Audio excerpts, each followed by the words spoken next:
What up, squad? It's your friendly neighborhood Robo-Riv, and in this video I'm going to be coloring Sabretooth.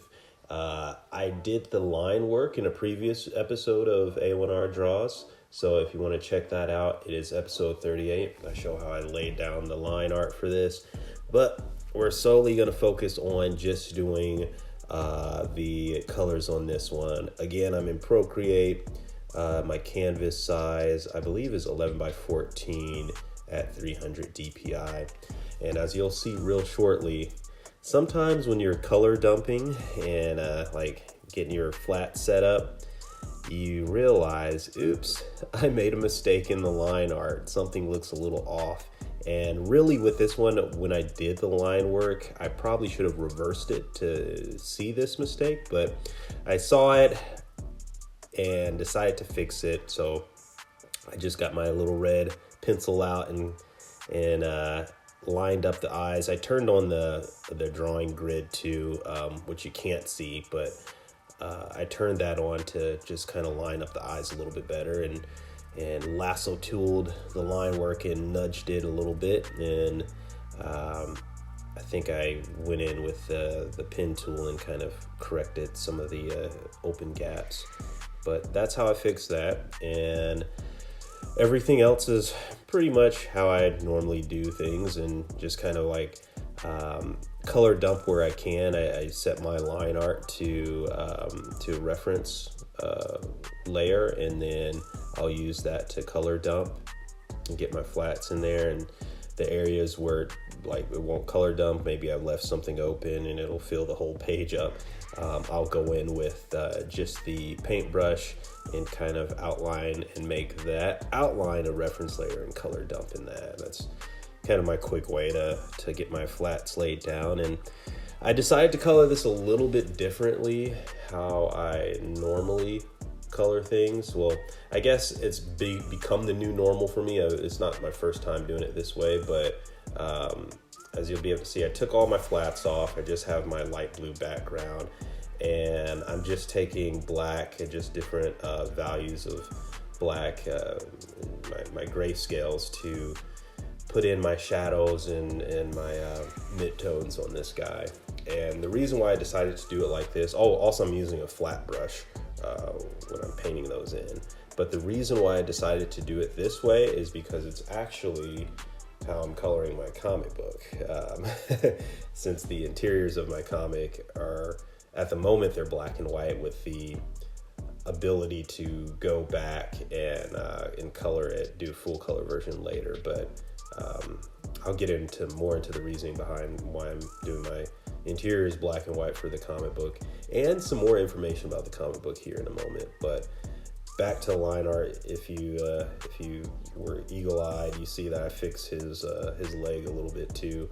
That just goes to show you, I did the line artwork for this last year, and it just kind of goes to show you how much your own eye can change, and how much better you can get at posing or anatomy or certain aspects of drawing, to the point where if you look at a drawing that's just even a few months back, you'll notice, oh man, there's some inaccuracies or some issues.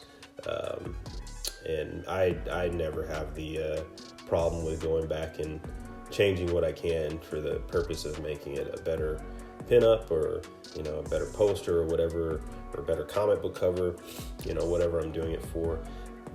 This right here, I put a light blue screen, just like paint bucket, the whole thing, the whole document, light blue, on a layer on top of the line art, or excuse me, on top of the flats and the grayscales, just to kind of play around a little bit with how I wanted his suit to look like, since I went with more kind of just, I don't know, brighter midtones for the suit. He's got a very loud orange and brown suit. So, my thought process was, how am I going to make this look like he's in like this really, this Alaska or some type of Arctic landscape. How is that brown going to come off in that environment? What I ultimately ended up doing was I kept that light blue screen layer on top, and then just turned the layer mask on with that and airbrushed out some of the parts where I wanted the blue to come through a little less, so it could show some of the color in the back. But here I am, just putting in my gray tones. I'm at the point right now, I'm about 11 pages in on adding gray tones in on my comic book, and oh man, I can only do about like maybe 2 pages a week because I just get so tired of doing the gray tones at a certain point, and I need some color in my life. So I'll wait until that's the product of this drawing, really, this coloring. And the product of this video, because I didn't have a whole lot of new recent fan art to show a process video for you guys. So I had to do this one, and also I wanted to, it was always in the back of my mind to finish this drawing and have it ready as a pinup. So I wanted to get back to it because, as I explained in the last video, redrawing this Sabretooth in this pose is kind of sentimental to me, because when I did this, I did Sabretooth in a very similar pose, like when I was really, really young. I think I was probably like 12, like 12 or 13 or something like that. And that's a moment that sticks out in my head, because I felt like when I did that drawing way back when, and I might post up that old drawing if I can find it. I'll post it up on here for you guys to see again. If I don't have it on here, you just have to check out the old video. I know I posted it on there, but at that point in my life, I felt like, man, I'm getting pretty good at drawing. and then, of course, you go back and you look at it decades later, and it's like, no, this was not good. This was all over the place, but it still had that attitude that I wanted from the drawing way back in my mind then, and then way back in my mind now, and that's just Sabretooth just looking and posing and creeping up at you in a very Marvel versus Capcom kind of way. I always like his stature in that video game. I think that's probably the perfect look for Sabretooth, is Marvel versus Capcom / Street Fighter versus X-Men Sabretooth. He looked great. As I was saying, though, this drawing was out of necessity because I didn't have a whole lot of new process videos to show you guys. And also, I wanted to break from doing all the grayscale interior work in my comic book. Like I said, needed some color in my life. But also, I wanted to try this out on another drawing.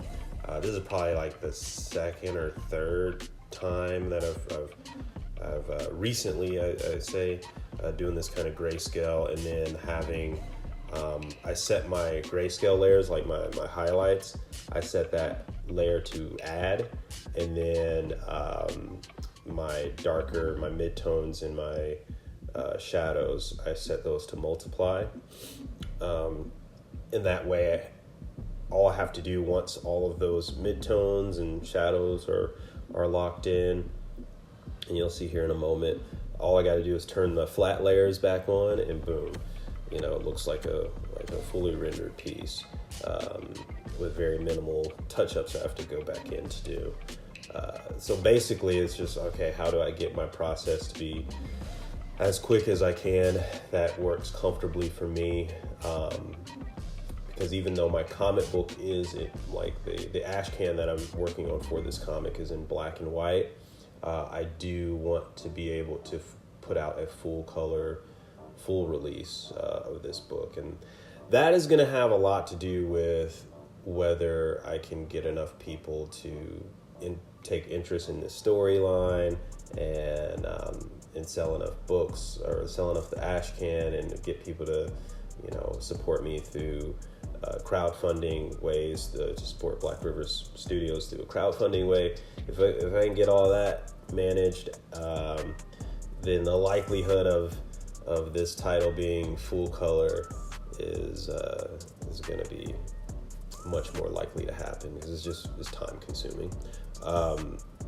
But this helps. This definitely helps, kind of finding a way to do that on a budget, on a time restraint. Another thing I did to spice this up a little bit,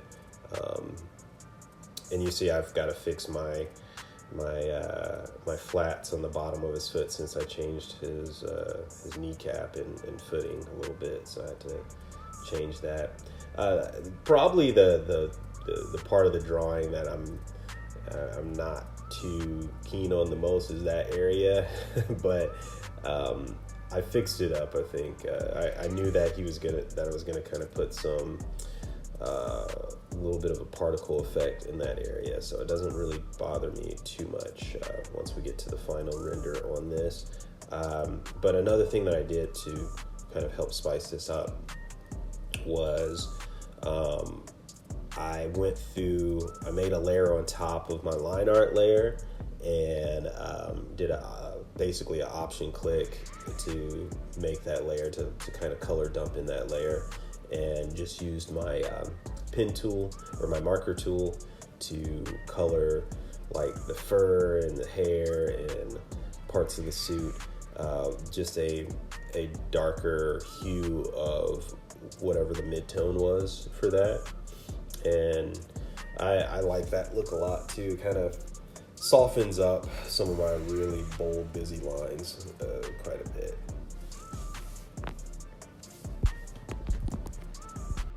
But getting back to this book that is consuming a lot of my time, I will be announcing the name of the book here very, very soon. I know I've been really cagey about it, but I got all the trademark stuff taken care of, so I'm excited and eager to share the title for this. And some of my friends, some of the people that know me, should be pretty excited about hearing the title, because you guys may already know what it is. But I will be talking more about that over on the Black Rivers Studio LLC YouTube channel. I will post a link up for that here on this video to the YouTube page, so keep a lookout for updates on there. Matter of fact, that'll be the next video I put out, will be over there, so check it out. And with that, I'll just be talking about a little bit of information about the name of the book and what's it about, and maybe show a character or two, and hopefully, like I've been working my little butt off lately, trying to get this the ash can finished for you guys. All of the artwork is just about complete on the ash can edition, so look out for that as well. And back to the drawing. Here I go, turning on and off again layers over and over again, trying to decide what looks good. So that's so sorry about that. But I think this is around the area where I'm like, okay, I need to soften up some of my lines a little bit. So I do what I do with that.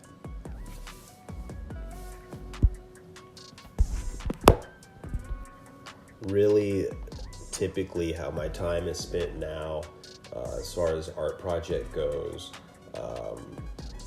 I work on the comic Monday through Thursday, and then Fridays I'll do something like this. I'll go back and look at some old line work that I'm pretty okay with, and I'm like, all right, I'll try to give color in this a whirl. So it's good to have a nice little back pocket of line artwork to go back and freshen up, like this one. I'm also working on some original fan art as far as pinups and posters and stuff, and sticker ideas and all those cool things. I do that for my conventions that I go to. So I have a little bit. So I have some things that are familiar to the public, because damn if it's not a effort to try to sell your original ideas to to that crowd. They really just want something that they recognize. But hopefully my tactic in theory is have you come over because you recognize this Beetlejuice poster, and then have you stay because you see a comic book like Tyrannosaurus Rex, or the one that I'm getting ready to release here later this year. So that's what I'm trying for. I added a little bit of pink in the background too, a little light pink and light yellow for the sky. Just add a little bit more color so it's not so so the background's not so monotone. And added some of that yellow hue to the side of his shoulder and his thigh there, and his big furry mane, his big furry saber-tooth mane.